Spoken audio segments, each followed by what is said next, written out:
谢公子，谢公子。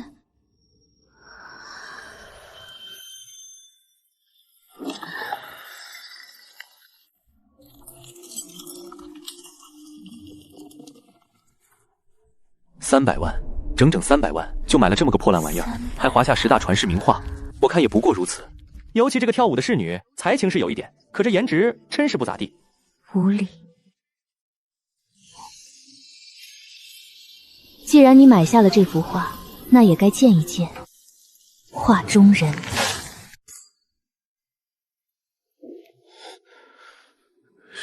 谁在喊我？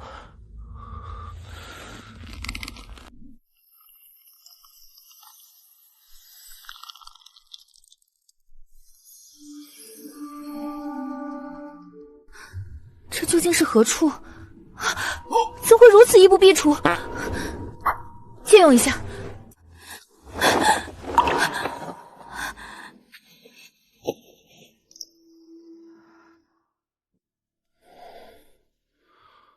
谢公子，谢公子，走开，走开！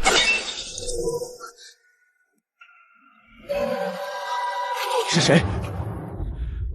安保达到10级的书房，你是怎么进来的？谁派你来的？有什么目的？说！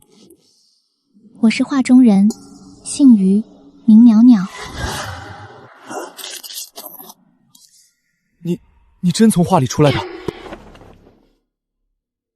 谢公子，莫非不打算要自己的300万了吗？我买的到底是画还是人？你买下的是我的牢笼。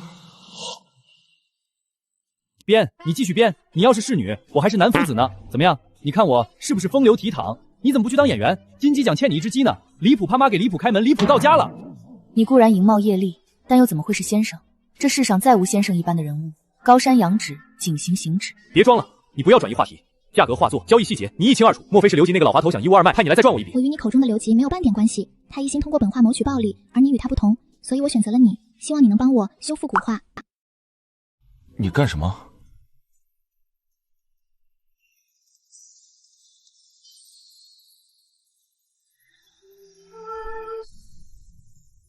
南国有佳人，轻盈绿腰舞，华艳九秋木，飞复浮云雨。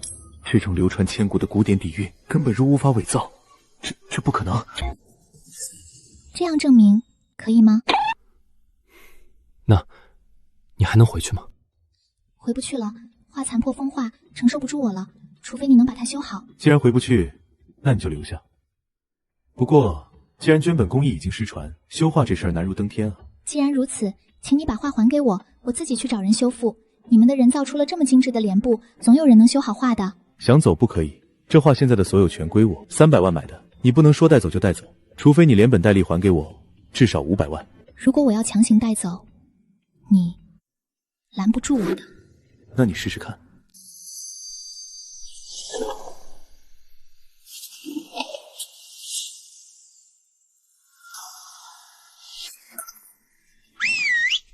好，我试过了，不过尔尔。我操，这他妈到底是侍女还是汉女啊？君子动口不动手，算你狠。不过匹夫无罪，怀璧其罪的道理，我相信你肯定会懂。你带着9颜氏女徒，就算今天离开了邪梦馆，你能保证一直不被人惦记吗？那可是国宝，多少人冒着生命危险也要抢的。你一没钱财，二没人脉，对着离经2眼一抹黑，哪有功夫和精力去找修复师？车到山前必有路，我自有我的法子。我不想卷入你们的算计之中。别急着拒绝嘛，在你们那个年代，士农工商，商最末。但现在时代不同了，商人是很受尊敬的，尤其像我这种多金、英俊、手眼通天的年轻富豪，毫无谦逊之德。我的意思是，我有能力也有人脉，我们为什么不合作呢？双赢，只要有共同的利益，万事皆可谈。你留下来当我的文化顾问，我竭尽全力帮你寻找修复师，怎么样？合作的基础是彼此诚信以待。你想让我帮你做什么？作奸犯科、有违本心的事，我是绝对不会做的。放心，半个月后我祖父66大寿，他喜欢古玩字画，你帮我出谋划策，送一份能让他开心又不流俗的礼物，只要能帮我争光，条件随你开。想不到你还挺孝顺。好，欲先取之，必先予之，成交。那你先去洗个澡，吃点东西，然后我带你出去采购一番，总不能一直穿着我的窗帘吧？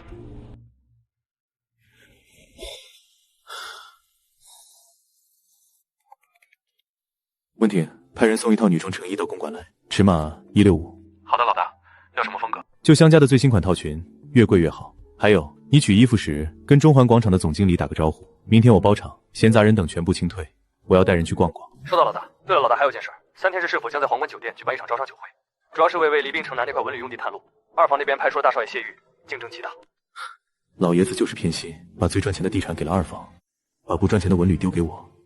现在连文旅开发，谢玉这只搅屎棍还要来分一杯羹。老大，城南这块地非同小可，因为是南离重臣南书言的故居所在，现在基地还保留了门楼和牌坊。市府的意思是想打造文旅标杆。什么？南书言？自己刚买了南书言的画，家里住着南书言的侍女，现在又碰上南书言故居的项目，这简直是天赐良机。温玲，无论如何必须拿下这个项目，否则你卷铺盖卷给我滚蛋！袅袅姑娘，水放好了，请洗吧。这地下莫非藏有一座巨大的温泉？后世之物竟如此神奇。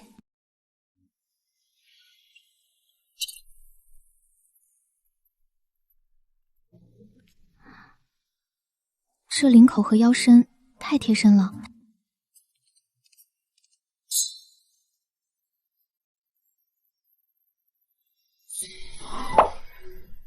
OMG！ 袅袅，快坐，尝尝1500年后的美食。那你该叫我老祖宗。你这么年轻美丽，我怎么叫得出口呀？不过你怎么和画里完全不一样了？大变华人啊！要我说，傅红之那老头子就是徒有其名，根本没画出你的1/10美。你可知南离乃至后世如何评价傅红之？他是画绝、才绝、痴绝，是千想妙德以行谢神的鼻祖，你不可再诋毁他。好好好，我听袅袅的，赶紧吃，吃完带你去见识这繁华盛世。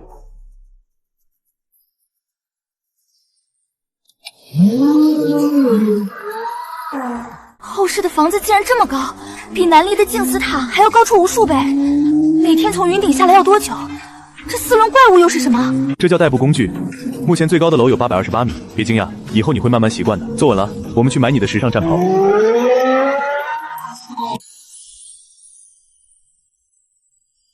珠宝之贵，胜于国宝。人们喜爱珠宝璀璨夺目的光华，可又有几个人读得懂美化背后的故事？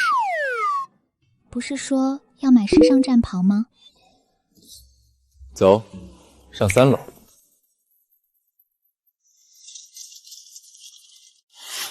这怎么穿？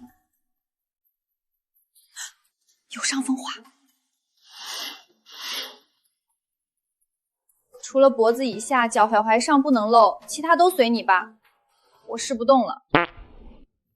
这件，这件，还有那边2排，全包了，必须要。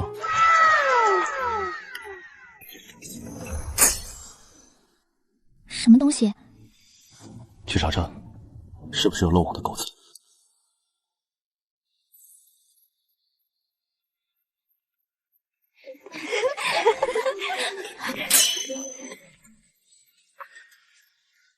那是我的同袍吗？如此相似的衣衫，还有流行于南离宫廷的虞美和装。他们是 coser， 是现代2次元爱好者，穿着古人的衣服模仿古人，并不是你那个时代的人。原来如此。别哭了，如果你愿意，我可以带你故地重游，去南书言的故居看看，怎么样？先生的故居？我这个弟弟啊，还是这么多情，走肾不走心，不过是仗着爷爷的一点歉就罢了。这种废物怎么配跟我争集团继承权？可笑！他似乎对城南文旅项目很感兴趣。既然弟弟想掺和城南那块地，我们就给他助力，再帮他预定个头条的位置，交给大号，给我买下黑搜，狠狠抹黑他。我要让集团所有人都看看谢公子的好作风。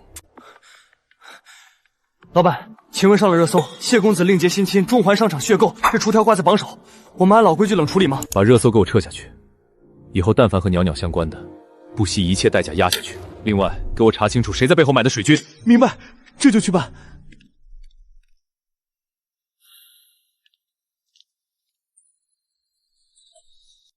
你回来啦！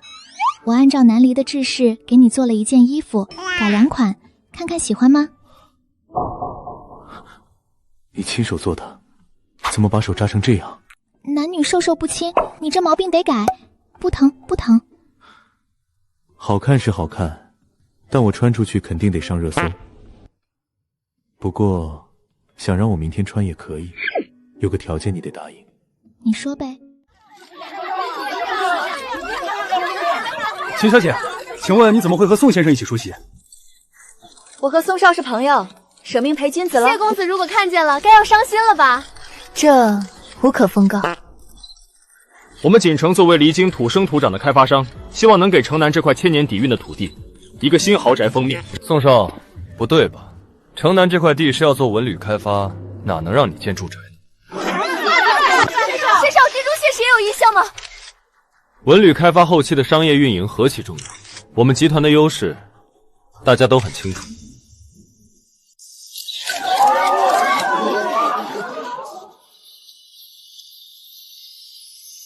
天哪，快拍，太绝了！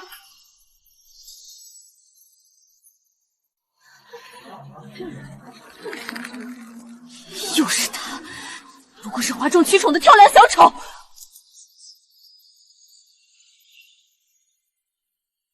未来的离京将增添一处亮丽的城市风景，这需要我们在座各位企业家的非凡财力与伟大创意。既然我能来到现代，先生会不会也在这里？可是这里没有一个不像的。我身子有些不适，暂且离席。去吧，我马上安排。在这个时代，留极其长发会让你成为怪人，我要把你变成普通人，我们才能一起去寻找修复师。相信我，等一切准备好，我会让你变回原来的样子。一定是这怪异的造型影响了运势，才让鬼水提前。你就是网上盛传的新欢？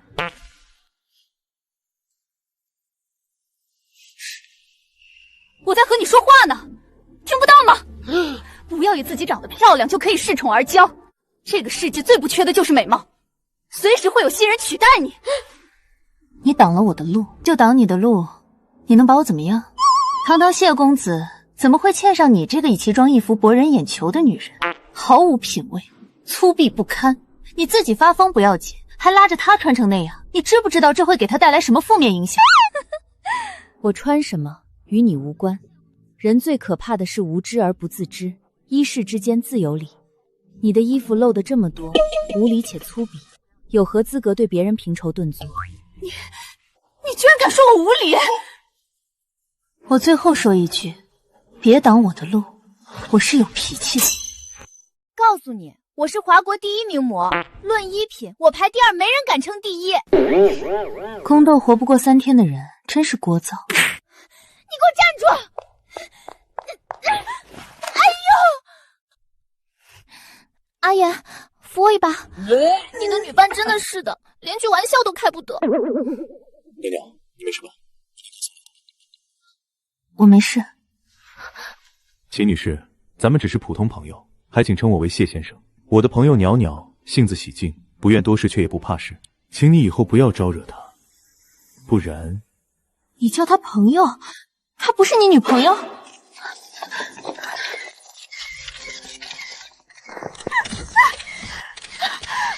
谢言，我不会善罢甘休的。今天，我们从传世名画《九言仕女图》讲起。这幅画为什么地位极高？后世学者将其称为古代版的《碟中谍》。南离错过了统一的最佳时机，南叔颜替君王担下卖国骂名，本是朝臣领袖，却被百姓痛骂。因为北方有雄主虎视眈眈，那是不得不做的和谈。他只是一个武姬，怎么会对南面时局看得如此透彻？南叔颜心灰意冷，流连风月。民间流传一段佳话，他一掷千金，为当时名震离京的教坊司花魁于婉儿赎身。这个女子，也就是《九言仕女图》中的主角仕女。你是花魁，琴棋书画精通的花魁。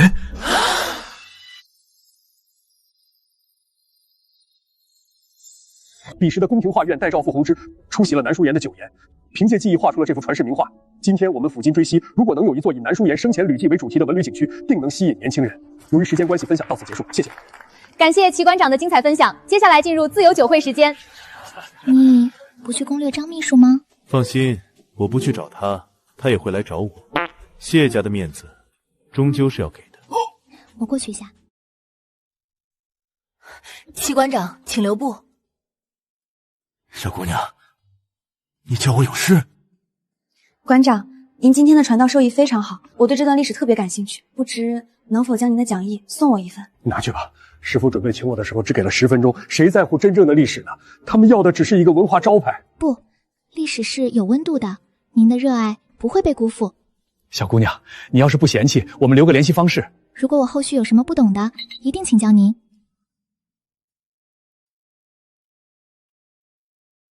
张秘书，我们锦城作为本土企业，最懂这片土地。宋公子，你们是建住宅起家的，文旅商操盘过吗？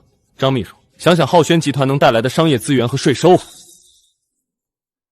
哎呦，大家聊得真是火热。张秘书，兼听则明啊。谢公子，你们这一身华裳，当真吸睛，这也是你们的策略。我们来参加南书言故居的酒会，穿着南离服饰是对话先贤的一种方式。把文化穿在身上，主打一个应景，也代表了我们势必擦亮离京金名片的决心。怎么就有文化了？难道穿件古装就懂稳驴？那二次元岂不是比我们更适合开发？周易有云：皇帝摇垂衣裳而天下治。诗经又言：衣冠名贵贱，便等列别亲疏。如果你不懂服装，何以明礼仪？何以表达人之为人？那又如何造出顺应人心的府门宫阙？依你们的意思，是要照抄照搬南离建筑，那岂不是历史的退步？我可没说照抄照盘。护城石库门、地京大娃娃，哪个不是保护基础上的再创造？住宅思维要不得，商业思维也不可误，文化的思维才是跳动全盘的支点。他什么时候变得这么犀利了？难道以前的纨绔都是装的？说得好，这位姑娘，你和谢公子是什么关系？他叫袅袅，是我的品牌咨询顾问，真正的南离通。做这个项目少不了他。袅袅姑娘，离月在历史上是个昏君，你觉得呢？人性复杂，他若真是单纯的昏君，何以保南离百姓10年安稳？重建故居，少不了对这位艺术家国主的研究。我相信，没有人会比我和谢公子做得更好。这位小姐说的特别好，我现在都有些期待她未来的样子了。城南这块土地，上面领导非常看重，应该不会走招拍挂流程，多半会选择协议出让。到时候是骡子是马溜出来看看，有能者得之。品牌文化顾问，这女人到底从哪冒出来的？张秘书说的是，我们谢氏文旅势在必得。袅袅，协议出让是什么意思？文旅性质的土地不同于招拍挂的价高者得，出让金是固定的，但需要满足政府极其严苛的规划指标。简单说，就是看谁方案好，谁就能拿地。我既然决定出手了，自然会做到最好。我那个便宜堂兄也不行。我会帮你的。袅袅真是解语花，今天你立了大功，晚上想吃什么？别忘了我们的协议，你帮我修画，我帮你做顾问。文玲，启动全球招标，找最好的建筑事务所，我不怕贵。天助我也！袅袅，这资料你哪来的？刚才在酒会，我向齐馆长索要的讲义啊。不行，这资料就是城南项目的核武器，如果馆长再发给别人或者授权，我们就失去先手优势。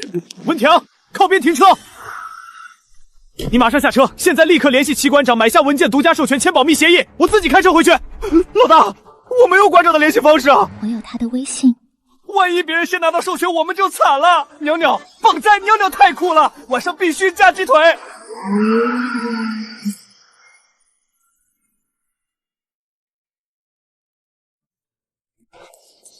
老大，出事了！招商酒会后，网上爆出了你和袅袅小姐的同框生图，现在全网都在吵你是负心汉。还有营销号带节奏，发了错位照片，骂袅袅小姐是恶毒心机女。恃宠而骄，恶毒，这帮媒体是活腻了。联系观澜律所首席律师乔肯，把造谣的大号全部截图留存。1小时内，我要看到他们在全网公开道歉，否则直接发传票。袅袅是与我共事的伙伴，如果再有人造谣生事，我将通过法律手段解决。老大这回是真毒了，纯后期狂魔。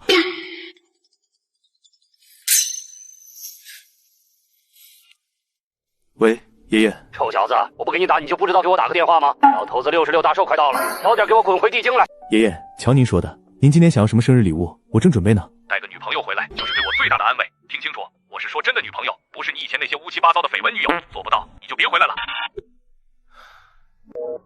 完蛋，这下要怎么收场？带袅袅去，可她的身份绝对不能曝光。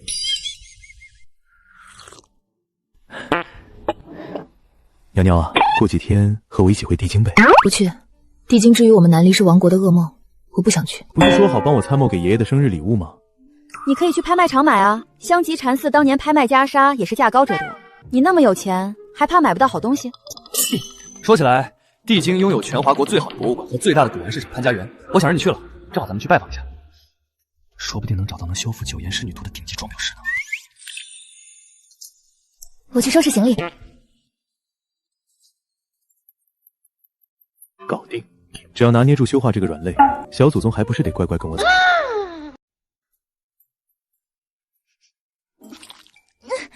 这味道，你确定这是给人吃的？我只吃一个包子就好。不开眼的家伙，是谁给你的底气？对这玩意儿这么自信？赶紧拿开！老板，过来看看，潘家园卖古籍的，我这可是独一份嘞。这本大明万历刻版1000带走。这套雍正年间的铜货子印古今图物集成就剩3册了，3000块，便宜给你。就这破书，那个雍正的，300块，成不成？小子，我看你这消遣我吗？找揍！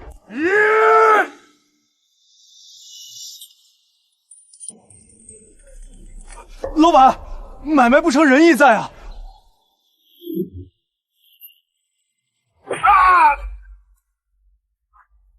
这女的什么来头？手劲这么大，练家子！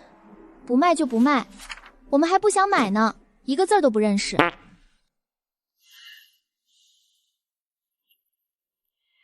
袅袅真不愧是霹雳娇花，这边鱼龙混杂，请带上保护罩。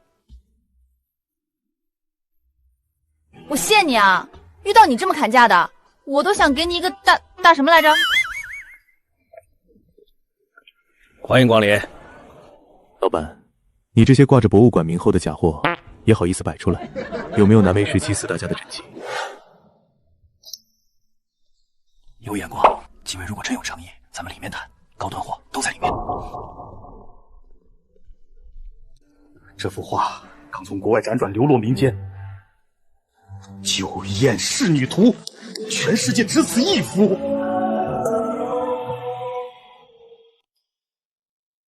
老板，你这个卖多少钱？这可是国宝，要8位数，8000万。看在3D 打印这么辛苦的份上，我给你80块，不能再多了。庶子无知，竟敢辱我八宝斋100年招牌！来人，关门，给这位公子上一堂鉴宝课。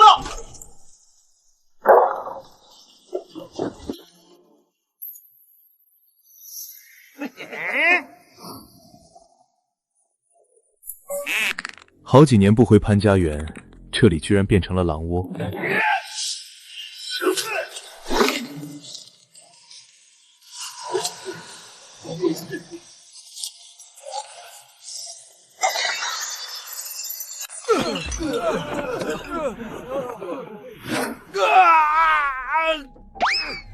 强卖强卖还敢出霸王餐，8000万你怎么不去抢？大哥，3D 打印技术很贵的，光成本就不止80啊！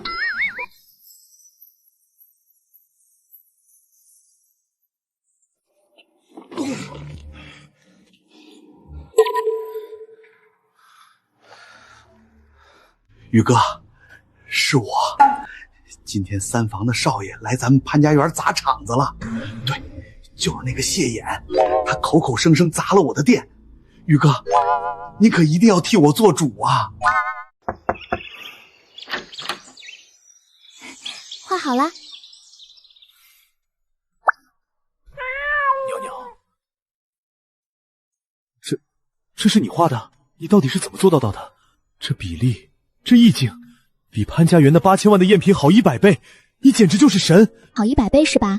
那费用就按照潘家园赝品的100倍来结好了。哦，还有昨天的武力保费一并算上。你这掉钱眼里的属性真是没谁了。密码527521，随便刷，跟我回谢家老宅参加，出场费50万，外加等价值的黄金。成交。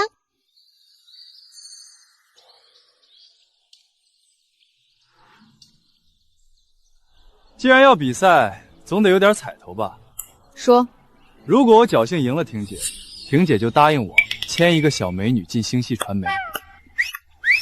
小川有志气，谁不知道婷姐干啥啥都强，射箭更是拿手。你居然敢挑战她，我只能说勇气可嘉。你这是支持他，还是准备看他笑话？我精神上支持。9点5环，小川，看你的了。动作挺帅，就是靶子不太配合。你行你上。小纯，该你了。明知必输无疑，何必丢人？我认输。区一场比赛都没勇气，关键时刻又怎么敢亮剑？小纯，别忘了，我们都是谢家的子孙，谢这个字不允许我们退缩。婷姐教训的是，下次我一定敢亮剑。但愿。说吧，你是不是谈恋爱了？没有，正在追。娱乐圈是个大染缸，想进去的人能不能出淤泥而不染不好说。这样的女孩子，姐姐劝你慎重。婷姐，你不能厚此薄彼吧？谢燕谈了多少娱乐圈的女人，也没见你说过一句。我好不容易情窦初开，你就要扼杀在摇篮里。就是小眼站在这儿，我也是这个态度。哪个女孩子想进谢家门都没那么容易，更何况她这回还换了个苏妲己级别的。所以婷姐，你也承认谢燕的新欢很美了？今天那位苏妲己不来则已，来了，我倒要看看她究竟有几分本事。婷姐，那我刚才说的事儿呢？你到底帮不帮？你输了，我为什么要帮？那我去找姑姑。随便，我母亲比我还铁血。小姐，少爷们，很快就要开席了，可以过去了。好的，五叔，我们这就过去。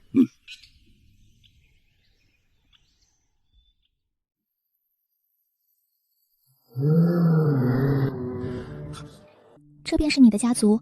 算是吧。高门深院，规矩森严，倒与古时世家有几分相似。你一会就知道了。古时世家讲礼法，谢家讲利益。谢言，你看前面有个巾帼英雄。女魔头来得这么早？女魔头？不是，亲姑姑。你变脸倒快。哦，我亲爱的姑姑，你是专程来接我的吗？臭小子，躲在离京不回来，也不知道看看你爷爷和我。我这不是回来了？姑姑，我给你介绍一下，这是……不用急。我想，你今天大概需要介绍很多次。等人齐了，一并说吧，省事。谢小姐说的有理。给你爷爷的礼物准备的怎么样？姑姑放心，我有用心。前几天苏哈比拍卖，我看到烟华大师出品的一款碧玺鼻烟壶，内绘南都繁绘。如果有你送给你爷爷，他一定高兴。礼物嘛，还是重在心意。前几年姑姑为我做的够多了，我都记着。但这一次，我想自己面对。你确定？确定。娘娘，离那畜生远点，我姑姑养的马可不是好惹的。他很温和。他平时不是这样的。他不亲近生人。马有灵性，人有没有便难说了。小眼，这回你带来的人倒是不太一样。姑姑，现在才发现。是不是不一样？等会儿进了宴席才知道。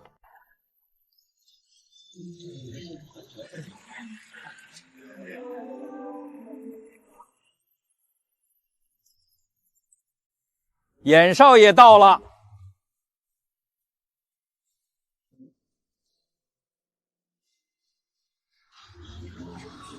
婷姐，以你的专业眼光看看这国美。很好，小眼看人眼光有进步，当得上金玉其外，就是不知内在如何。爷爷奶奶大家好，介绍一下，这位是我的伙伴于袅袅，大家叫她袅袅好了。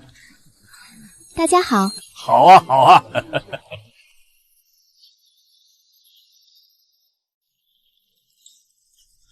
爷爷，这是我们医院最新主导研发的智能定时小药盒，马上量产上市，孙儿祝爷爷长命百岁，福如东海。小孩有心了，爷爷希望看到浩轩医疗在你的手上发扬光大。外公，我带在海外留学的弟弟一并献礼。这是我们浩轩航空联紫金博物院推出的穿越紫金惊奇航班专属文创凤指丸游，希望公司航线所致，掉下的一个钢镚都是谢家的。好，好啊！婷婷做事果断，有谋断，巾帼不让须眉，谢家子孙当如此。爷爷，孙儿日前去离京调研城南文旅开发，托了无数关系，重金求得一幅南离四大家之一董居然的《莲池图真迹》，特献给爷爷贺寿。快打开看看！南离画师造诣非凡，傅红之的《九贤仕女图》虽有名，但在当时，董居然无论官职还是成就，皆在他之上。阿玉这孩子就是长于交际。说起来，阿衍还未献礼呢。每年阿衍都能另辟蹊径，让老爷子高兴。今年不知道准备了什么绝世珍宝。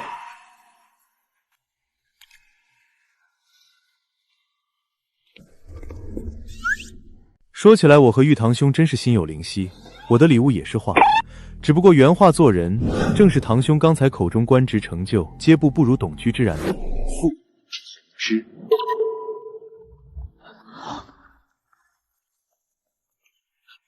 咦，怎么不是完整的？而且这画怎么看都是新的。这幅国宝名画10多年前就失窃流落海外了，你千不该万不该以赝品冒充真迹。阿衍，你太让人失望了。胡说，快收起来吧。我是故意的，我本来也没说这是真迹啊。爷爷，离京城南那块地要做文旅开发，这幅画给我启发极大，它让我坚定了一个信念：文旅一定要注入文化，要赋予灵魂，而不是搞什么虚无缥缈的元宇宙噱头。我想问问爷爷，我这路子对了吗？好，阿衍，你想要的东西就去争取，永远不要失去了亮剑的勇气，这就够了。你想表达战略，直说就是，何必拿一个3D 打印的廉价玩意儿糊弄人？好廉价的敷衍。画是我画的，谢公子是我的朋友，我看他忙于繁重的工作，又要为礼物冥思苦想，孝顺至极，便好心替他临摹了。难道在你们心中，这份耗尽心血的心意也算廉价吗？你说这是你画的，你才多大年纪？证明给大家看。如果大家不相信，我可以现场再画一次。准备丝织长卷和笔墨纸砚。我日常绘画不用化学颜料，而是采用天然植物提取的水料。我看府上园林花草品类极其丰富，用这些枝叶稍加调配，便可作画了。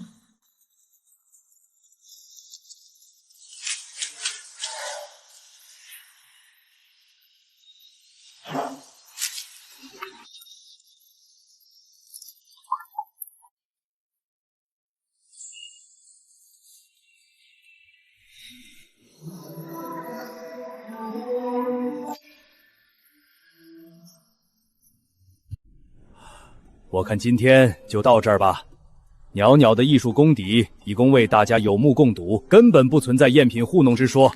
爷爷，既然袅袅姑娘有大才，不如让她把整幅画全部画完，也算您藏品库中传奇巨作了。我看就不用了。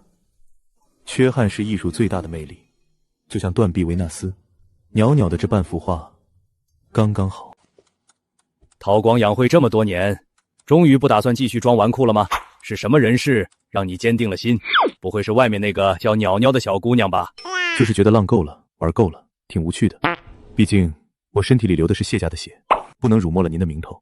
至于袅袅，爷爷您懂的，逢场作戏而已，您只管当她是个普通的漂亮女孩。美色做到极致，也有不可抵挡之威力。我听说你对离都城南那块地势在必得，你需要我动用家族资源帮你做什么？我只求爷爷什么都不要做，给我和堂兄一个公平竞争的机会。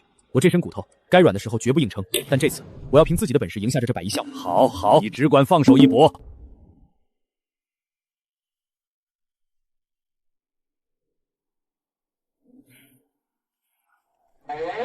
别看了，等下就到了。行程文领安排好了，直接去紫禁博物院。我答应过你，倾尽全力帮你寻找修复绢本古画的方法，绝不食言。那里有最顶尖的文物修复团队，一定能找到线索。多谢公子。昨天画画累坏了，这几天必须按我说的做手部理疗。你这双手可是无价之宝，坏了谁赔我？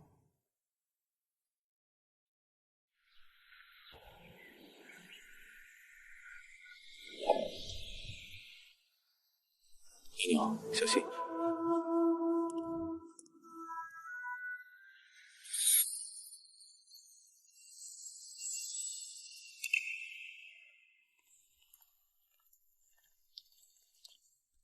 谢先生，久仰。早就听说浩轩集团有一位大刀阔斧改革的年轻俊杰，今日一见，果然气宇轩昂。单院长言重了，能让文物活起来，博物院才是举国效仿的标杆。这位是我们浩轩文旅的特聘文化顾问于袅袅小姐。老山，你有没有觉得袅袅姑娘就像是古画里走出来的？难道这便是大宗师的直觉？老纪你呀，看到美女就说从古画里走出来的。上一回见的合作伙伴，你还说人长得像女史呢。季部长，那您给长长眼，看看我像哪个朝代古画的女子？南国有佳人，诸国混乱时期，文化最璀璨的南离。你们别听他胡说，前几天离京那场招商酒会的直播我也看了，姑娘当天穿的是南离服饰，老纪这是刻板印象。无妨，其实我也很喜欢南离王朝，它承上启下，为后世文化造极打下了基础。谢先生，听说浩轩文旅有意开发南离主题园区，希望我们博物院扮演什么角色？我们希望博物院能提供详实文献，让游客在园区内仿佛在与千古风流人物对话。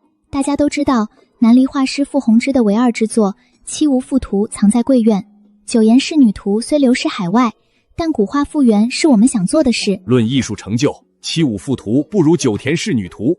可惜呀，咱们华国人想看自己的祖先的画，却跨越千万里也看不到了。唉，季部长，为何七五复图作为晚期作品，反而不如九田仕女图？因为立意。九姨开创了华夏写实主义风格的先河，画中40多人栩栩如生，那是时代的气韵。反观七无复图，它更像是一个王朝没落的挽歌，画师傅鸿之以极尽奢华的笔触，赋予七无宫那场大言繁华的外衣。国主妃嫔伶人在内忧外患中，只愿沉浸在歌舞升平里，但愿长醉不复醒，不过是自欺欺人罢了。这样的画作，这样的立意，怎么能和九席仕女图相提并论？正是，我华国青年有此等见练，实在难得。若非今日有正事，真该与你孤一大白。单院长、季部长，饮酒的机会有的这。既然您对九言仕女图推崇备至，倘若有一天能让您目睹真迹，您最想做什么？怎么可能呢？那画流失海外11年了，只要他能回来，能与华夏子孙见面就好。我比你更贪心，金狮玫瑰国那群强盗把他裁成了屏风，暴殄天物。我们来之前看了我在华夏修文物，那些修复师刀斧雕凿凿，妙笔黄花，让人敬佩。以咱们博物院修复师的功力，倘若九言仕女图真意在手，想必也可恢复如初吧。谢先生、于小姐，你们有所不知，九营仕女图的修复工艺失传了。怎么会？我看纪录片里那么破损的画都能恢复光彩，为何九贤仕女图就不可以？当初金狮玫瑰国曾要求华国派修复师，华国拒绝了，并非全是因为抗议，而是原本修复工艺极难，咱们确实断代了。那之后，他们听信谗言，将画裁成了屏风。所以，我们现在连修复的理论支撑都没有了。那七无复图是如何保养的？古画修复周极长，我们曾花18年修一幅宋代摹本，每天进展2、3号，只需基础维护，捐本残卷的重塑太难。也许别处有隐士高人，但官方体系内确实无能为力。这么说来，竟没有人可以修复捐本古画了吗？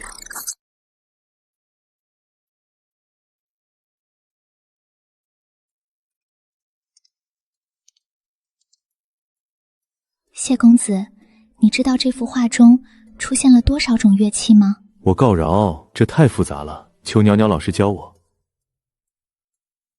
画中乐器分为阳金石、土土、葛、丝木、婆竹，共计8音。专业的说，这是编钟。南离贵族最喜附庸风雅，用它来昭示礼幼之强，掩饰偏安一隅的心虚。这是序。土音谱桌，这是鼓。前前后后共计48种。袅袅，城南那块地是南书言故居，可这场乐舞似乎是南离国主黎月的杰作，为什么你说它是南书言的主场？不，这场乐舞的幕后指挥正是南书言先生，国主只是音律统筹，傅鸿之是记录这一切的史娟。他们君臣3人用文化之昌维持着南离最后的骄傲。袅袅，你怎么会知道的这么清楚？以一个舞姬的身份，南书言不可能对你和盘掏出这些家国大事。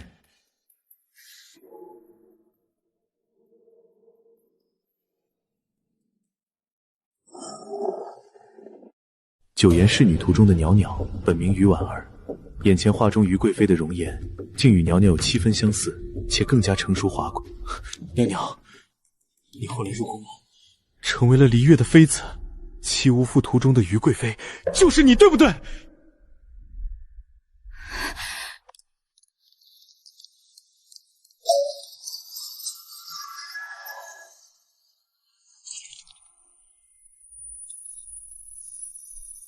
娘娘，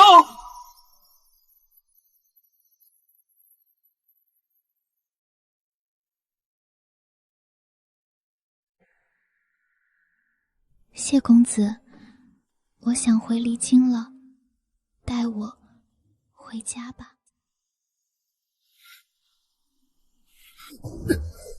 文玲，开车去医院。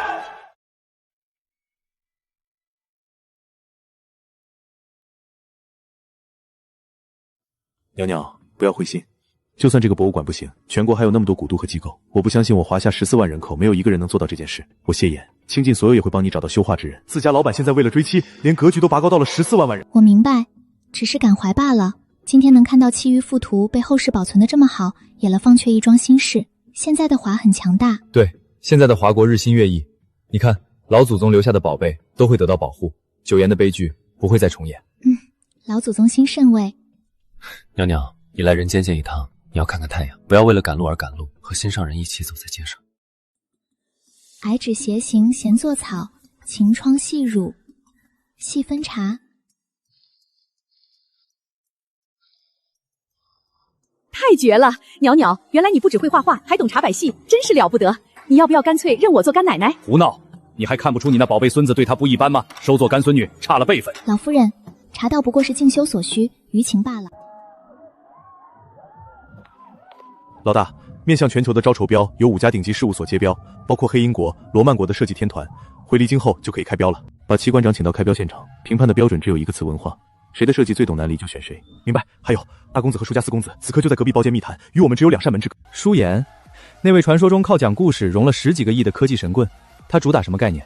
元宇宙。谢大公子，现在的 VR 只能看，但如果加上我的元宇宙，带上设备，你就可以与那个女郎陈情式共舞，色声味触，全方面交互，万事皆可元宇宙。衍公子身边伴家人，而我们将主宰虚拟世界。你的技术真能做到这一步？我的公司讲的故事最动听，资金最雄厚，我需要一个写进教科书的商业落地案例，而离京城南项目就是最好的舞台。强强联合，只要能赢过我那废物弟弟，让他彻底出局。舒公子，合作愉快。老大，如果他们把虚拟现实全息投影用到项目概念里，市府那帮人肯定会被这种高科技噱头镇住，我们该怎么应对？元宇宙不过是资本炒作的虚空幻影。文鼎，记住一句话：打败魔法难，但技术的壁垒容易被突破，但历史与文化的内核独一无二。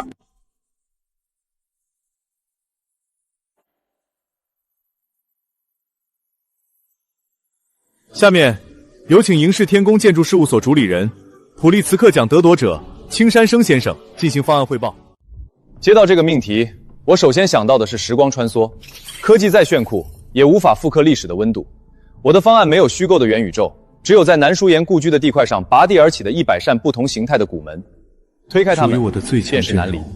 已经集结完毕。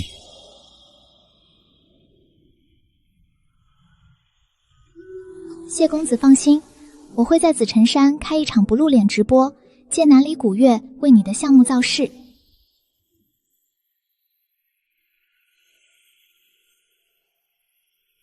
袅袅姑娘，准备好了，直播开始了。大家好，我是袅袅，是一名古典音乐的重度爱好者，希望借着这个平台和更多的知音交流。今天我们一起聊聊箜篌吧。箜篌是华夏最为古老的乐器，孔雀东南中就有15弹箜篌、16颂诗书的记载。今天我使用的凤头箜篌最早从天竺国传来。接下来我将给大家带来一曲《李瓶箜篌引》，这也是传世名画《九弦仕女图》中第一格演奏的那一首曲。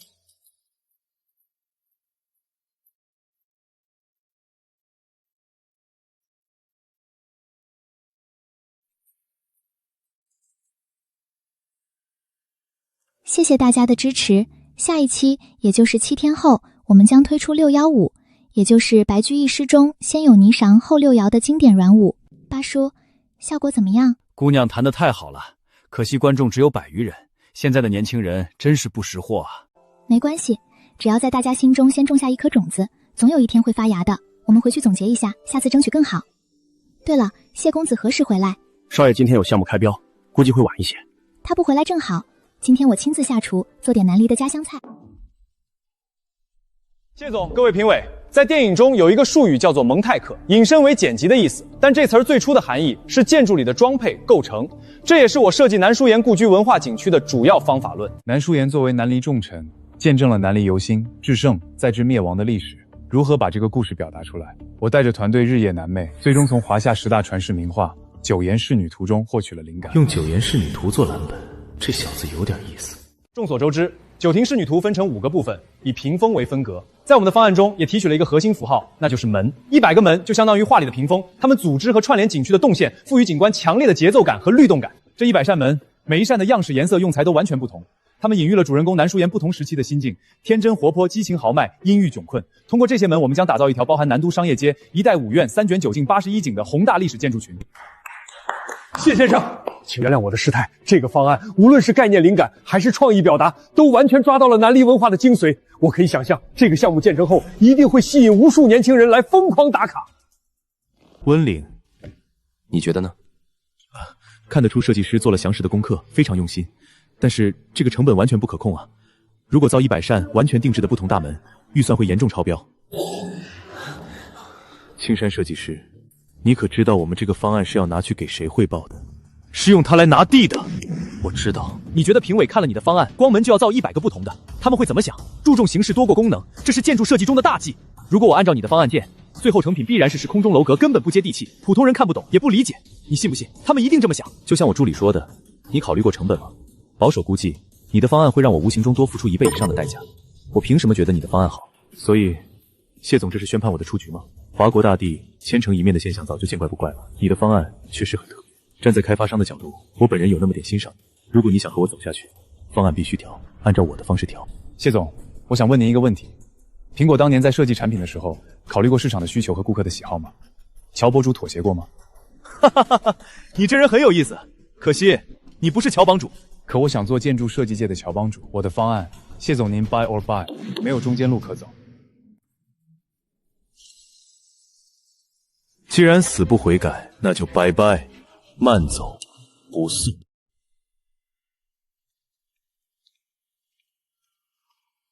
谢先生，其实这5家事务所里，我还是比较倾向营寿天宫，他们只是苦于史料匮乏，才有些天马行开。这方面我可以提供助力，帮他们完善。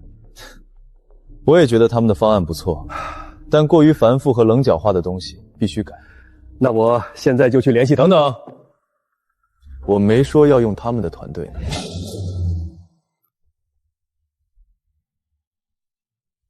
黑鹰公司的强落地实力，加上营寿天宫的概念，再加上齐馆长您的文化要素，还有我对评审部门的了解，这件事十拿9稳。这不合适吧？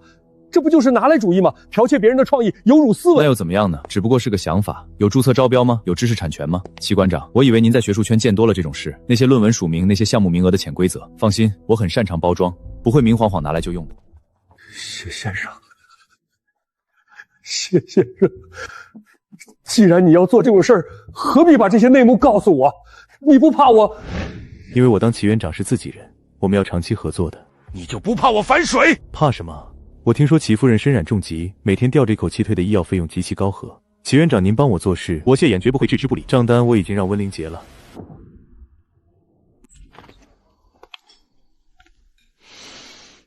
什么味道？这么香？少爷，袅袅姑娘亲自下厨，这些食材她整整做了3个小时呢。赶得早不如赶得巧，我今天有口福了。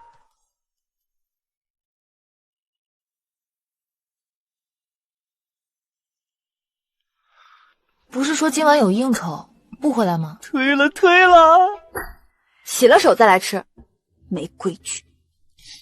好，听你的。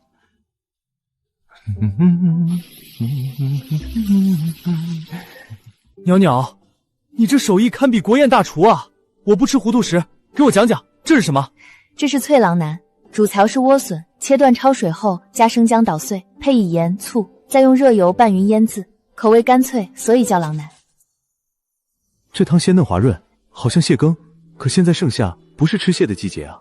这是宋宝鱼羹，不用蟹，选用新鲜鲑鱼去骨取肉腌制蒸熟。这汤里加了冬菇丝、木耳丝，但真正的底料是羊汤。羊羹底配鱼肉，鱼羊结合，水陆兼之。你可知鲜这个字就是鱼和羊合体而成的？到底是造字者从美食中获取灵感，还是厨师从文字中得到启发，不得而知。但鱼羹和羊羹相逢，必定是极致的鲜美。太撑了。不过这火锅我认识，你们南离人也喜欢吃涮羊肉啊？这是兔肉，吃法讲究，入汤涮熟，蘸酒酱、花椒等调料。你看，这沸腾的汤水像不像波浪汹涌的秦江雪？兔肉粉红细腻，恰似晚霞的余晖在浪中飘动，所以这小火锅又叫波霞贡。这道菜是先生生前最爱，他还为此出诗2句：浪涌秦江雪，风帆晚霞照。袅袅，你以后打算走直播这条路吗？现在短视频泛滥，想出圈不容易，我可以帮你运作，成立个 MCN 公司，帮你策划推广变现。我还没想好，我只是想找点事做，不想太无聊。而且你知道的，让更多人了解那幅画，找到先生，对我来说才是最重要的。不管你做什么，我都支持你。谁让我最喜欢看美人笑呢？为你服务是我的荣幸。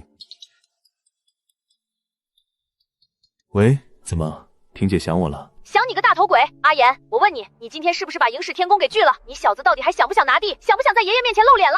婷姐，你这是要走我的后门，为了那个狂妄自大的穷贱出师？青山他根本不知道是我找你，我只是了解他的才华，不甘心他被你这种人埋没。你再给他一次机会，我敢打赌，你绝不会后悔。婷姐，既然要打赌，总得有赌注吧？我本来就不看好为了你担这么大风险。这样吧，如果我用了他的方案但没拿下地，我要你手里浩轩航空1%的股份作为补偿。好，就依你，说话算数。哈哈，婷姐，想不到你也有变成恋爱脑的一天，真是闪瞎了我的钛合金眼啊！稳赚不赔的买卖，谢谢婷姐送来双保险。我不是恋爱脑，总有一天你会明白。今天招标进展如何？那些建筑的方案我能看看吗？当然。谢公子，虽然我不懂现代建筑材质，但营氏天宫的方案建成后是最接近先生旧宅原貌的。如果加上我的记忆和齐馆长的史料，我们真的可以复现南离都城的风华。你真的觉得他们最合适？你不想用吗？是嫌他们要价太贵了吗？阿言，你给我出来！哎呦，大小姐，您来怎么也不提前打个招呼？少爷他正好不在。袅袅，你在正好，和我找阿衍去。他自己会回来的。我正好来离京办事情，在帝京时几次说请你吃饭都不得成行，今天你可不能拒绝我。走吧。你等我一会儿，我去换件衣服。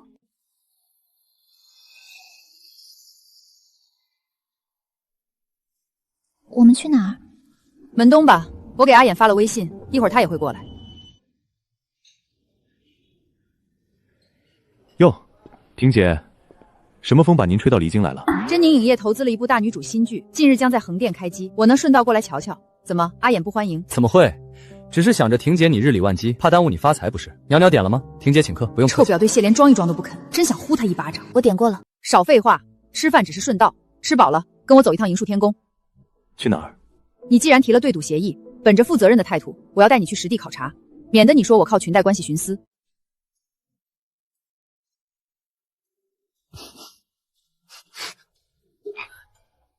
你笑什么？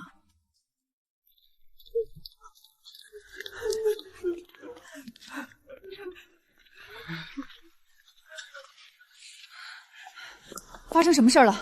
青山生在里面吗？青山总在里面，我们公司要没了。大家都散了吧。我知道你们都是最敬业的人，我们因为共同的理想相聚，但很抱歉，我不是一个好创业者。我们的长期主义精雕细剑，不适合这个狂飙发展的时代。我们的盈利模式与当下的环境格格不入。我暂时开不出工资给你们，但欠条大家收好，只要我青山生还活着，一定会连本带利发还给你们。青山，2个月没发工资我们也能扛，事务所不能就这么散了。心血付诸东流，是我对不住大家，今天就到这儿吧。哟，我们好像来的不是时候，你们这是散伙总动员吗？谢公子，你是来看笑话的？我可没那个闲工夫，我是来通知你们，准备接大活。大活。青山先生，谢氏文旅打算和贵司合作，今天特来考察。这位是谢氏文旅的品牌顾问，南离文化研究专家于袅袅，他说你们的设计方案有形无神，必须推翻重来。推翻重来？谢公子，你在商场上可以指点江山，但在建筑设计上，这位姑娘未免太狂妄了。青山先生，莫要急，于姑娘对南离文化的造诣，连我这个博物馆主都自叹不如。南离建筑重礼制，你们在坊室与府邸的过渡区设计极不合理。这里的斗拱和檐角应取大雁展翅之姿，而非这般生硬死板。这灵感简直绝了！原来如此，这才是真正的南离风馆。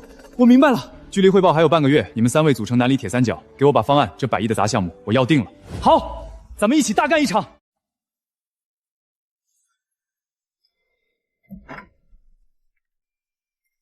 大半夜不睡觉，又在研究这幅破画。谢言，你快看，有什么问题吗？这和我买回来时没差别啊。不对，原来先生的线条还要更清晰，色泽也更屹立，可现在它变淡了，就和我当初从画中丢落前一模一样。你的意思是说，南书言和你一样从画里出来重生了？就是这个意思。从现在开始，我不光要找修复师，还要找先生。妞妞，南书言对你来说很重要吗？很重要，重于我的生命。那离玉呢？离玉和南书言谁更重要？天色很晚了，我要去睡了。现代人怎么总是喜欢问这些无聊的问题？如果他真的来了，我绝不会让你被抢走。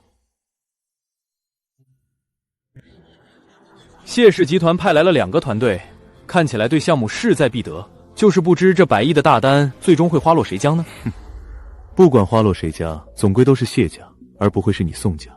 宋公子信不信？哼，话可别说得太满，小心风大闪了舌头。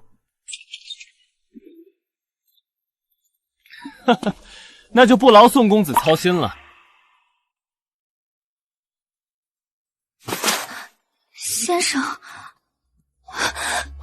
妞妞，你怎么了？这位姑娘，我们是不是在哪里见过？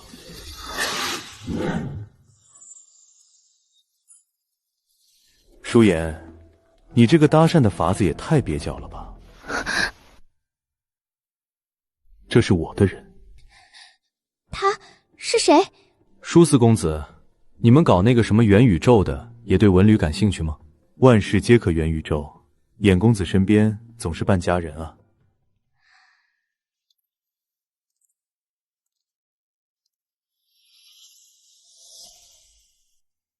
亭亭袅袅13余。小姐这是何意？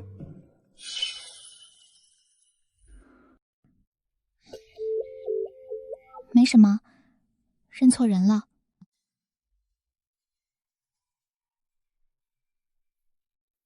谢总、舒总，这是要让我们看什么高科技？为了让各位领导更好地畅想未来，请跟随我一起穿梭1500年的时空，目的地南书言故居。系统连接中。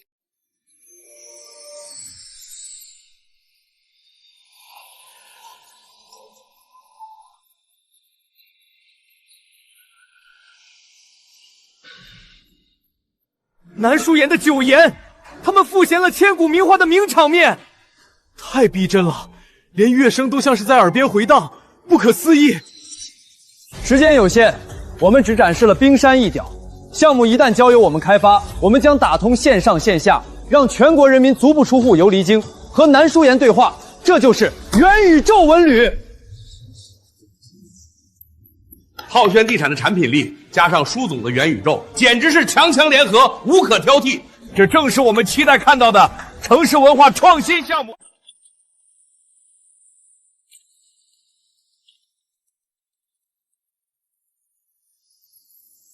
堂弟，我们的汇报结束了，领导们似乎非常喜欢这块蛋糕，我就不客气的收下了。我们用科技重塑了南离，姑娘觉得这份礼物如何？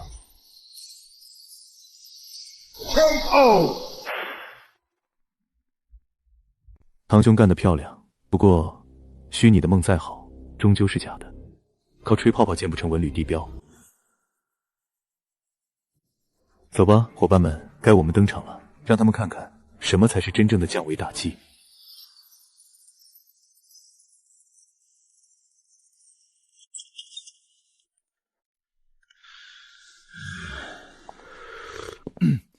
各位领导，接下来我们要谈的不是一个项目，而是一座城市未来10年的想象力。万亿！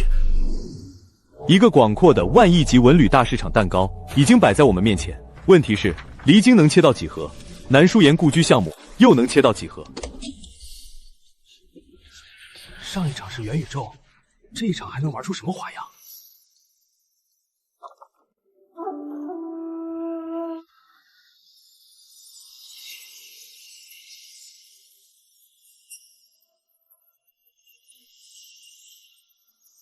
毫无疑问，文旅将成为未来华国经济腾飞的新风口、新赛道。过去1年，文旅部出台了200多项政策，鼓励以文塑旅，以旅彰文。但与政策热度相对应的是，传统文旅正在遭遇消费降级。那些靠老天爷、老祖宗赏饭吃的景区，体验感越来越差。有的景区面临摘牌，有的旅游小镇半死不活，单靠门票创收的路已经越走越窄。大众不需要旅游了吗？不，他们的旅游热情空前高涨，他们缺的是一个真正有特色、有内容、有情绪价值的目的地。我们的经济要转型，文旅也要转型。造房子就把钱赚了的时代结束了，造景赚钱的时代也结束了。诸位，我们进入了造梦的时代。那么，文旅如何造梦？你的梦，我的梦，又梦在何方？下面有请浩轩文旅文化顾问、离京博物馆馆长齐高翔教授为各位领导揭秘。这幅名画我曾在招商酒会上与诸位分享过。上一次我们讲的是历史，是南离君臣之间的博弈，是一场藏在画中的碟中谍。但一幅画之所以成为千古名画，它的价值远不止于此，它还记录了一个王朝的审美、制度、生活与文明。南离是一个承上启下的王朝，它前后都是大一统盛世，看似渺小，却在艺术文化上达到了极其璀璨的高度。各位看这些乐器，便可窥见一斑。据我所知，央美央音的教授和学子从九岩仕女图入手，复现南离的古典音乐、曲谱与演奏技艺。而离京是南离的国都，是南离所有文明与文化的集大成，是南离的封面与名片。南书岩故居亦如此。至于南离的建筑、仿饰与市井文化，我想交由袅袅姑娘继续讲解。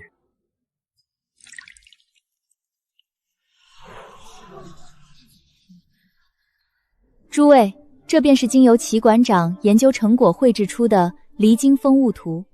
无论建筑样式还是园林格局，都有史料可循。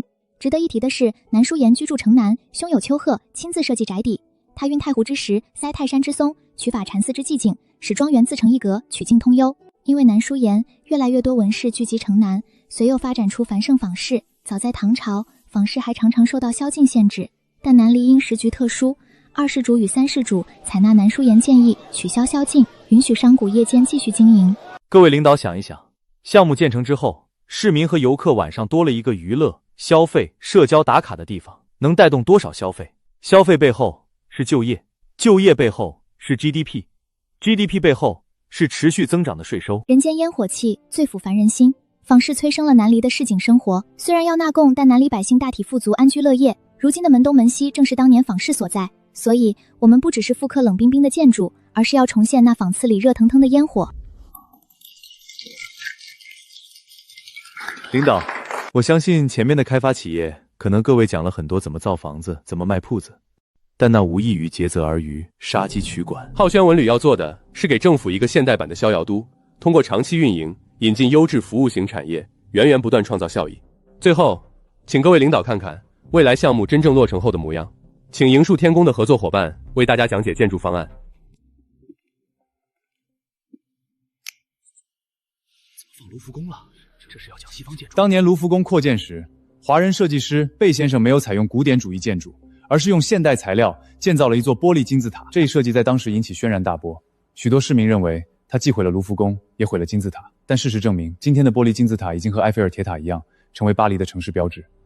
如今我们面临同样的问题，复建名人故居就是把古老的东西原封不动照搬回来吗？我想，大概有些公司是这样做的，但真正的复建不是偷懒的复制，而是古今交融的对话。时代的进步，文化的演变，当然应该映射到建筑上去。我们听惯了古今泥和中西结合，可真正做到的有几个？我们的方案将以现代结构解决城市功能，让南离审美重塑文化记忆。白天，这里是南书岩故居，是江南园林，是城市文化名片；夜晚，这里是离京坊市，是夜游经济，是可以持续运营的现代逍遥都。如果夜间客流上来，停车和疏散怎么解决？我们在外围设置分流停车区，核心区域步行化，夜间以接驳车和慢行系统衔接，避免人车混行。商业会不会太重，最后变成普通小吃街？不会，我们的商业业态全部围绕南离文化场景组织，餐饮、演艺、文创学互相嵌套，不做低端复制。后期运营谁来保证？浩轩文旅不是卖铺子就走，我们的核心竞争力正是持续运营。我们要的是长期收益，不是一船子买卖。这1个月来，我和我的团队速起页面，披星戴月，终于在今天交上了一份我们认为满意的答卷。但我们的目标始终只有一个，呈现一个对得起当下，也对得起未来的好作品。我们的汇报到此结束，谢谢各位。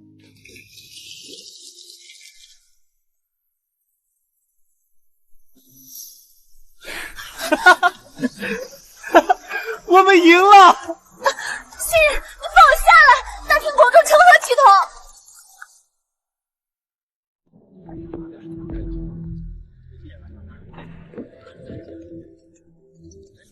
谢先生，家里有急事，我夫人她，我得先走一步。吴岭，快开车送齐园长回去，务必安顿好。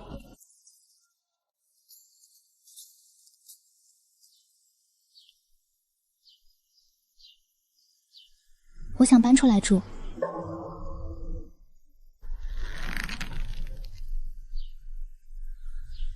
什么？为什么？谢总管不好吗？做你的文化顾问有了收入，我不该再寄人篱下，而且我若要找人，自己住更方便。不行，绝对不行！你一个人太危险了，你连微波炉都不会用，连网也不会上，万一被骗了呢？关键是那幅9颜仕女图怎么办？我把画带走就是了。绝不行，画必须留在谢公馆的安保系统里才安全。你不能走。那我就住在这附近，西离南书言的故居近。走，陪我去看看房子。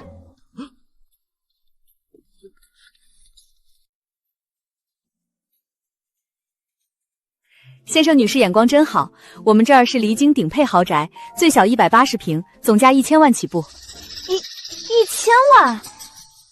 谢公子，做你的文化顾问，连房子都买不起，你懂经商，帮我还还价。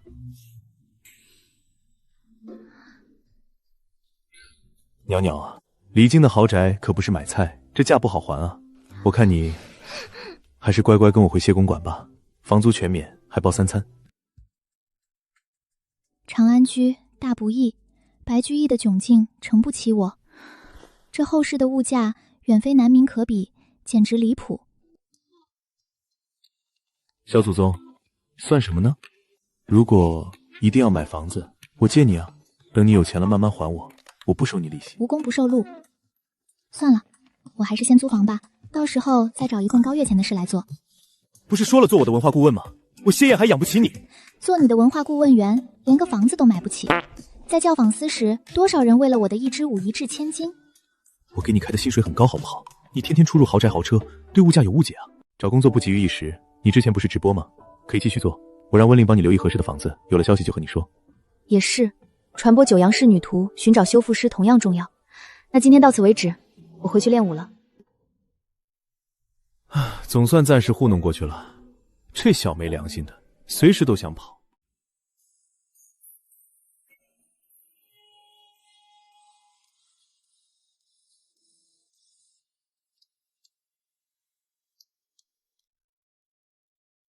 谢少真是妙人，怎么想到约在这里？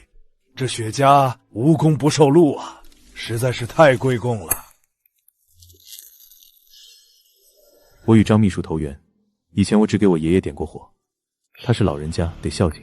我当张秘书是知己，是兄弟，有钱一起赚。好说，得谢少高看，凡我所有，谢少皆可用。今天你和袅袅姑娘的表现很出彩，多谢认可。城南项目竞争很激烈，现在还处于正常评审阶段，各家企业都要拿实力说话。这一点我理解。不过，我对袅袅姑娘更感兴趣，她对南离文化研究很深，我一直想认识这样的人才。如果方便的话，谢少帮忙安排一下，私下一起吃顿饭。不方便。年轻人不用这么紧张，我只是交个朋友。我的朋友不需要任何人通过我去安排。谢少，有时候做人不要太不给面子。面子从来不是别人给的，分寸才是。项目上的事，我们按程序竞争，至于私事，就到此为止。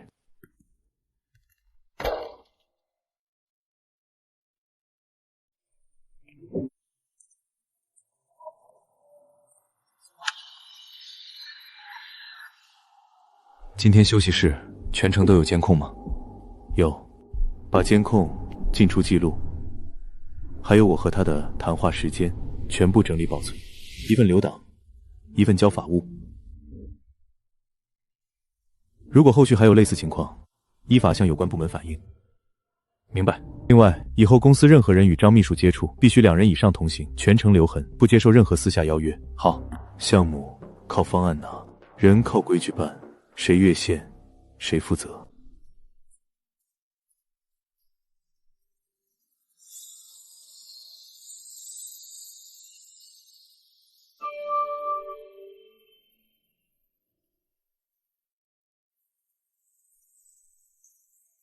这么晚了还不睡？练习要循序渐进，不能一口吃个胖子。这才是基本功呢。我以前在教坊司练的比这还凶。好好好，我的袅袅真厉害。谁是你的？口头便宜总不至于授受不亲了吧？这也不给占，真是小气。你在我心底早就种下了一颗名为爱慕的种子了。莫要胡言乱语。袅袅，我要出去办事2天，这2天你有什么需要，尽管吩咐八叔，别客气。最好不要出去走，等我回来。是你的招标出了问题吗？有人为难你？没事，我很快就会搞定。快去洗漱睡觉吧，等我的好消息。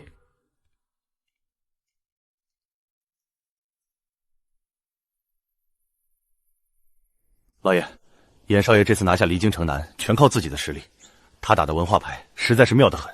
不仅如此，能在这么短时间内雷霆手段扳倒张秘书，直接让他被双规，可见严少爷这几年没白混。那个在招商酒会上侃侃而谈的青年，他以为终于要一飞冲天的孙子，你也不看看他是谁的种？谢家的血脉哪有孬种？老爷英明，不过张秘书在职多年，说不定有人想捞他。那我们就再送一份大礼，让他把牢底坐穿，感动阿衍，真当谢家是摆设。对了，姓张的威逼阿衍，真的是为了那个女孩子？不错，张秘书算错了袅袅姑娘在少爷心中的分量，少爷这次是真的有了逆鳞。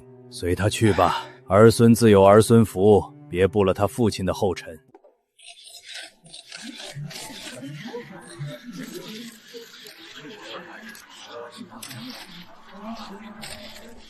媒体都到了，合作方也基本到齐了。你在等人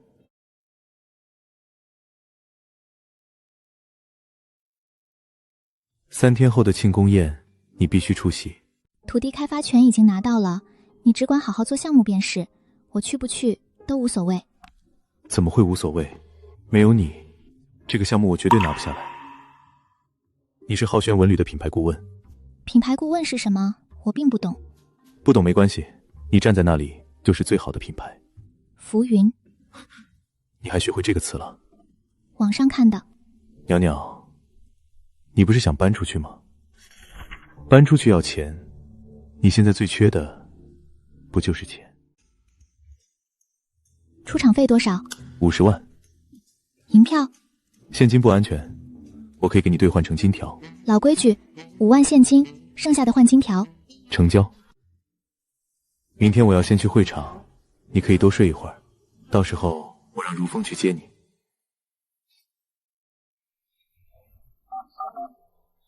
你们到哪儿了？这不会是碰瓷吧？世风日下都不敢扶，已经打120了，等医生吧。如风，停车，快停车！姑娘，这边不好停车，而且快绿灯了。让你停车，有长者垂危。让一让，都让一让！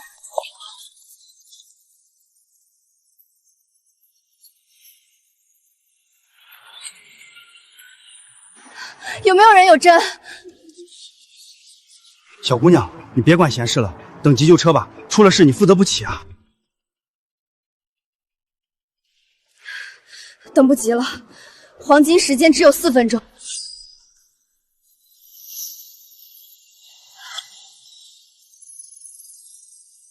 你在干干什么？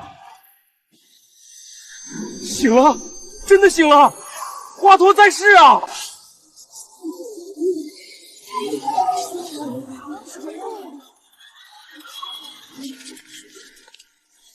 老大，袅袅姑娘在救人。救人？对，他用发簪救了个老太太，人醒了，医生都说救得好。他还有这一手。这次拿下城南的地块，我要特别感谢一位朋友，也是我的品牌顾问，是他给了我无数的灵感和创想。谢总，除了项目合作，你们日常还有其他的互动吗？很多啊，关于文学、诗词、歌舞和美食，他是我的领路人。愿意花这么多时间深入交流，谢总是不是好事绞尽了？今天只答业内的，更多业务问题请采访我的助理。大家尽情享用南梨特色糕点，喜欢吗？我特意为你准备的。你刚才在台上胡说八道些什么？我哪有胡说，字字肺腑啊！你慢慢吃，没人敢来打扰你。谢总，袅袅姑娘，合作愉快，谢谢你们挽救了我的事务所。互相成就。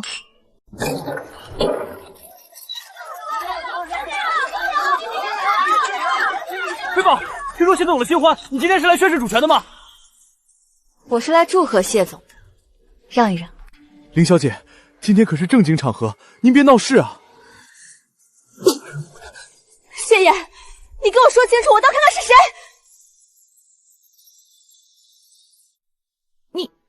你就是严哥哥的现任啊！你长得好美啊！各美其美，美人之美，你也是。你不仅美，境界还这么高，我好喜欢你。你来干嘛？你们聊，我还有事先回了。美人再见，不要误会，我和他只是普通朋友。袅袅，你给我回来！你再跟过来，资丰的代言就飞了。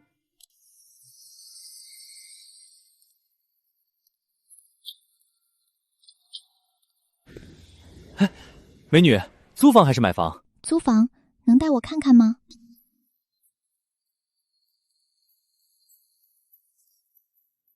我要租这套2层的，但你们要提供第3套那种古典家具，我支付第5套的价格。另外，帮我买几幅山水画挂上。美女，你这是消遣人吗？给你看这么多已经很累了，还让我去干搬运工和采购员的活，你的良心不会痛吗？我出钱，你出力，天经地义。所有的运输费、安装费，我按市价付给你。就按市价？你算盘打得太精了，我不干，太亏了。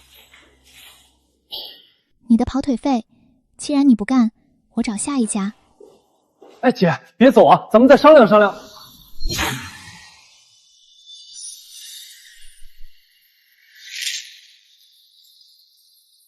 哎呀！哎呦喂，姑奶奶要命了！我干还不行吗？走吧，去家具市场。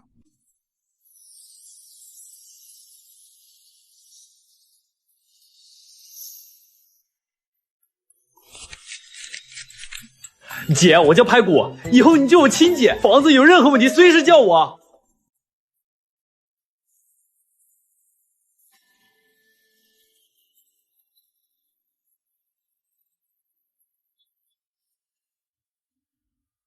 排骨落东西了。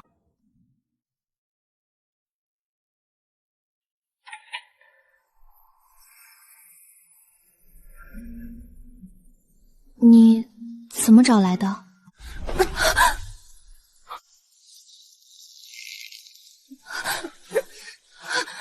谢，你放开！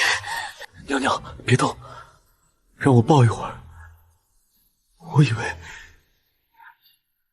我以为你一声不响的消失，再也见不到你了。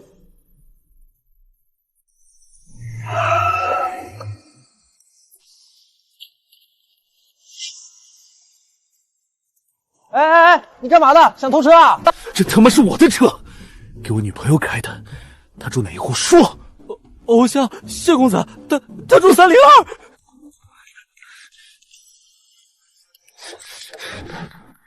你不知道我这个下午有多恐惧，我以为你遇见了歹人，又担心你回到了画里。袅袅，我喜欢你，非常非常喜欢你，想和你在一起。谢言，你疯了吗？我没疯，我比以往任何时刻都更清醒。袅袅，你偷走了我的心。谢言，我们不是一个世界的，隔着千年时光呢。时间算个什么东西？看过了《神雕侠侣》，发现年龄不是问题；看过了《人鬼情未了》，他妈生死都不是问题。只要我心里有你，千年时光算什么？没有任何阻碍可以横亘在你我中间。可我心里没有你，我终究是要回画里的，这就是我唯一的宿命和皈依。你走吧，我明天会去收拾一下东西，离开谢公馆。那你不要回去好不好？你和我一起回去。情不知何起，也许最开始是见色起意，但后来你起舞，你作画，你一手南如风味俘获了我的胃。张秘书拿你威胁我，我就算拼个鱼死网破，也不会将自己心爱的女人拱手相让。袅袅，我不求你现在答应我，只求你给我一个机会，让我守护你，照顾你，和你一起把画修好，到时候我就把画捐出去，而你和我在一起。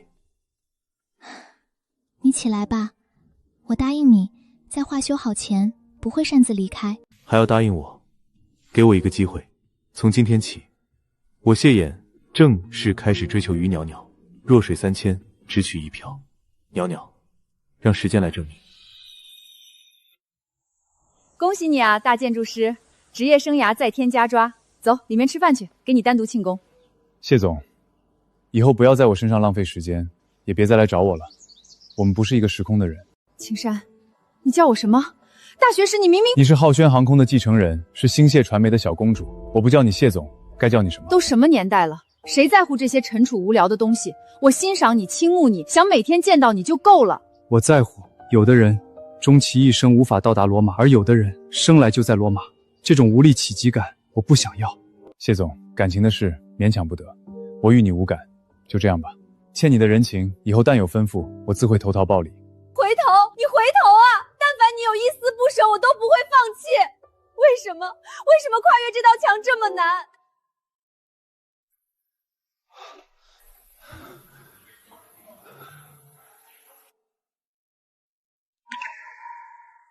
原来割舍如此心痛。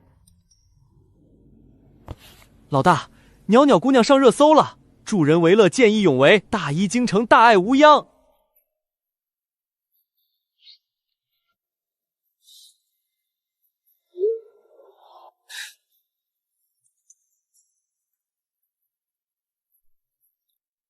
马上安排人控评，保护隐私，给那个主人送面锦旗，算他有眼光。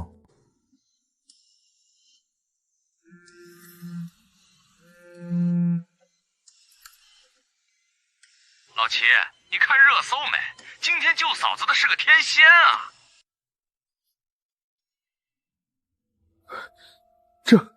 这不是谢先生身边的袅袅姑娘吗？原来救了淑芬命的恩人，竟然是她！